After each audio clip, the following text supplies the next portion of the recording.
BPL auction 2026-এর প্রথমে তুলকালাম বাজিয়ে দিয়েছে প্রত্যেকটা ফ্রাঞ্চাইজি। এবারে নিলামে প্রথমেই নাইম শেখকে ওঠানো হয়েছে। নাইম শেখকে দলে বেরোনোর জন্য প্রত্যেকটা ফ্রাঞ্চাইজি তুমুল বেগে লড়াই করেছে।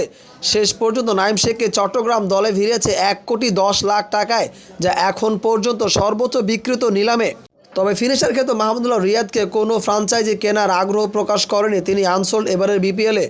এরপরে মুশফিকুর রহিমকেও নাম ওঠানো হলেও তাকেও আসলে কেউ কেনার আগ্রহ দেখায়নি। গত আসরের মতো এই আসরও ঢাকা ক্যাপিটালসের হয়ে মাঠ মাতাবেন সাব্বির রহমান, তাকে কেনা হয়েছে 28 লক্ষ টাকা দিয়ে। অপরদিকে জাকির আলীকে নোয়াখালী এক্সপ্রেস 35 লক্ষ টাকায় তার ভিত্তিমূল্য দিয়ে তাকে দলে ভিড়িয়েছে। আশানুরূপ লিটন কুমার দাস, তার যে ভিত্তিমূল্য ছিল 50 লক্ষ টাকা, তাকে 75 লক্ষ টাকা দিয়ে রংপুর রাইডার্স দলে ভিড়িয়েছে। যদিও লিটন কুমার দাসকে নিয়ে হয়েছে অনেক আলোচনা, তাকে হয়তো অনেক চড়া দামে কিনবে এমনটাই আশা ছিল। তবে লিটন কুমার দাসকে নিয়ে খুব একটা তুলকালাম বাঁচতে দেখা যায়নি এবারের অকশনে। 75 লক্ষ টাকা দিয়ে রংপুর রাইডার্স তাকে দলে ভিড়িয়েছে। বলতে গেলে একেবারে সস্তায় পেয়েছে লিটন কুমার দাসকে।